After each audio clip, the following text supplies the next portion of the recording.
So 2022 strategy. Yeah, so I've been trying to explain and introduce the idea of NFTs to Katie. I would say that she does not know much about it. So I think if you can provide an insight for that, I think that'd be super helpful because You're aware of what's happening with it, like it's kind of happening? Yeah, I've heard a lot about it, just don't know the biggest reason that it's hard to understand is it's built on the blockchain, not the internet.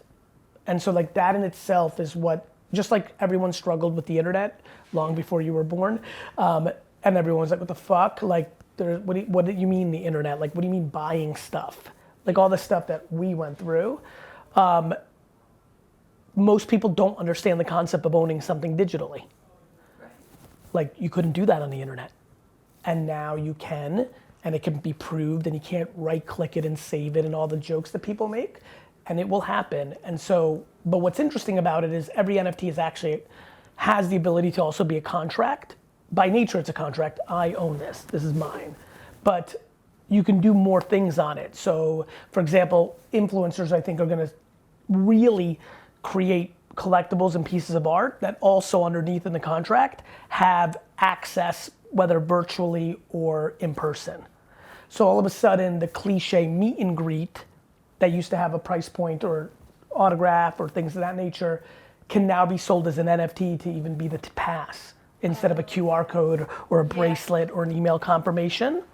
But what's different is, okay, cool, so now you do an appearance and the tickets are an NFT.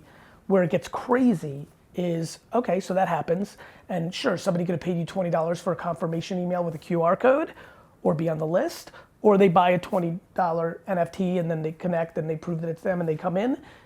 It's what happens after the fact. After the fact, that ticket is a digital trading card.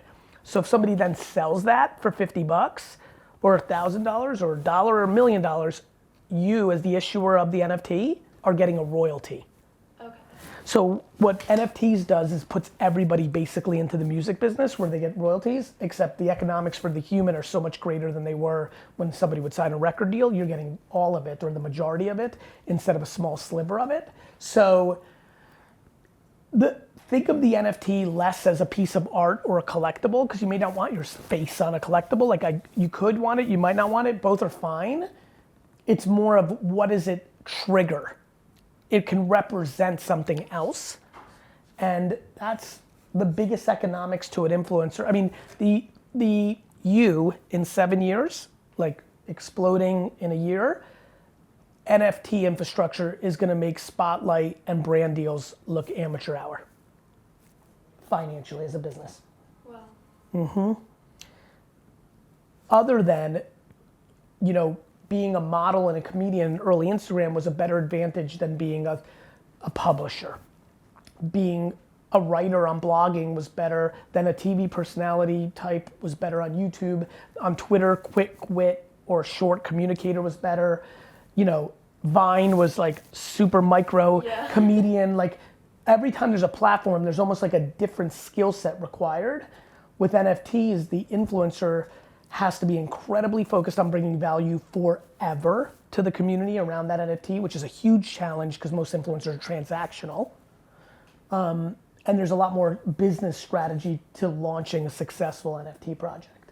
But the economics are dramatically more interesting than anything else that an influencer can do. So thinking about like, what is it? Like, and then reverse engineering the human being. I love the idea of getting on Zoom with 100 of my fans and doing Q&A for an hour, but I don't think that makes me nice or special when another personality doesn't, because they may be more introverted or their creative process is different, or that might be too draining or too chaotic. There is no wrong or right. There's just what are you, and then reverse engineering it in project form.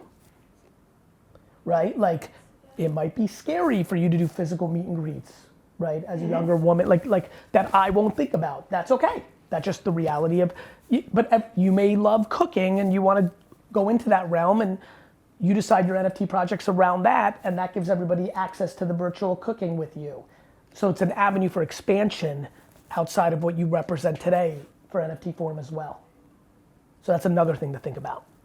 Okay, yeah. I think that's definitely my main goal is what's next and going above and beyond what I'm doing now. And if NFTs are going to be the next big thing, then like we always want to be first. Like we were with YouTube, we were with Instagram Reels, we were with Snapchat. So what's next? And I think being one of few versus one of many is like what I focus on.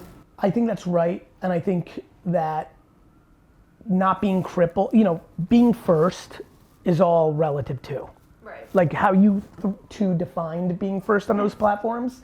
Like we were in the beta on that and saw who was there. So like, you know, like I think someone can consider themselves first if they jump on YouTube Shorts today.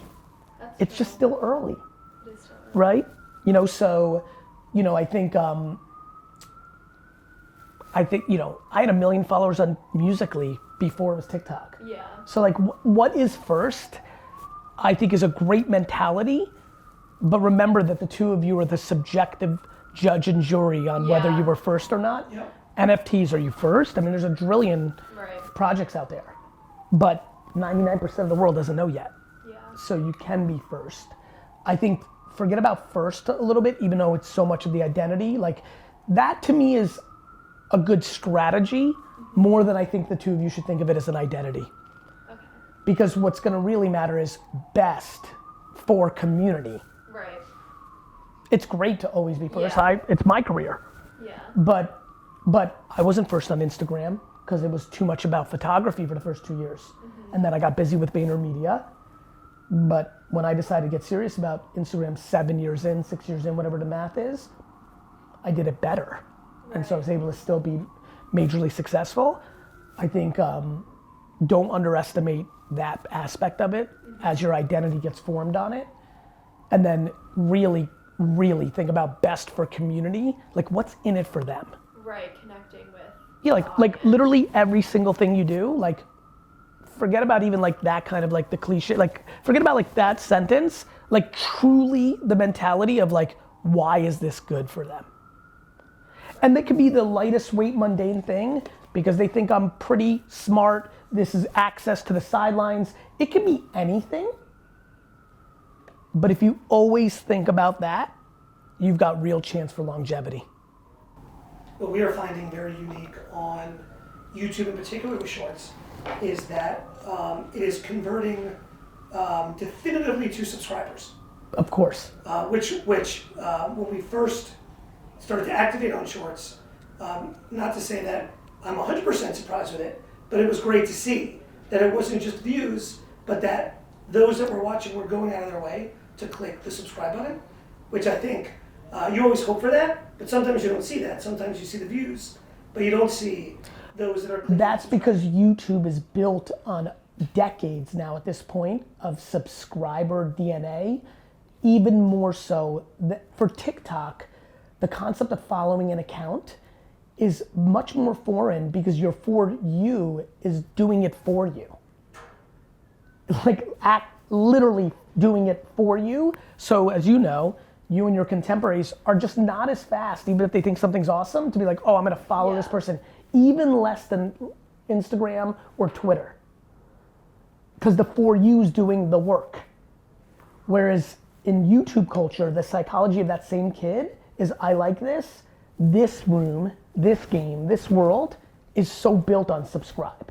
You've got 16 years of almost every creator on the platform yelling subscribe in video form, in their long form, which has created a subconscious behavior, which is why you're seeing such a high conversion rate to subscribe on YouTube Shorts. Yeah, and also the discovery is there too, which, when Katie first started to create her short form content, this is February, March, there was not a lot of short form content on there. That's right. So you're able to some degree, be early. It's always the same. That is always gonna be the same game strategy. Yes. Right? It's real estate. If something's meant to become Manhattan, it was a good idea to buy up land on it. Yeah. Different for NFTs though, because that's really distribution, and just when I think about NFTs and like when you say kind of being the first of it, it does getting NFTs I don't think brings necessarily more awareness like going but like sorry to interrupt, but in the macro, like Gronk and Mahomes and Aoki like did better with their NFT projects by being February and March. Yeah. First always has some value. And in social media world, to your point, a lot of value because you gather audience that tends to stay. Right. NFT life can be very long-term if you think about doing things that are for the long term. The problem is most humans are looking at it as transactional. I'm selling something, which is the mindset of influencer. The reality is most influencers make their money on brand deals, and those are transactional behaviors. Today, I'm gonna talk about this coffee. Right? Whereas if you're gonna do an NFT project, the great fear is people spend $800 for something and then it's not a priority for you to see it through and it goes down in value or it doesn't provide them value, and that's bad. When I decided to do VeeFriends, it was like, fuck, I'm doing this for the rest of my life. Otherwise, people are gonna lose. That's very different than just being on the receiving end of it. Them losing in branded content form is, oh, I don't wanna see her ad, I swipe. Right. Not, I'm paying $900 for a token. Right. Makes sense.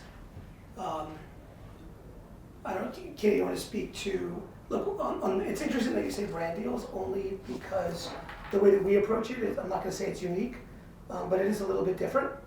And we see between Spotlight and what's going on YouTube, I get that it evolves differently, plus your own business ecosystem. I know that you're deep with, because you're deep in her business and like, there's a lot of ways it's just the masses think that way, but even if you think about it, there's in ad land where you're getting it from Snap or YouTube, or if you decided to go into product and merch, Kylie and sell, it's still transactional. When I sold wine and sneakers, that was it. Like you bought it for 20 bucks and I'm like, I made you a delicious wine. Right? With NFT form, it's forever. It's an economy forever. They could literally buy a token for 700 bucks. Maybe you doodle like I do. Like I don't know where you sit, but like that's gonna get bought. And the subconscious relationship with the audience is more sports cards. This will go up and down and you're on the hook. Right. A player in sports is just playing. But if you issue the NFT, you're Topps and Bryce Harper. Right. You're both. I would say. And unlike sports, like you're in control.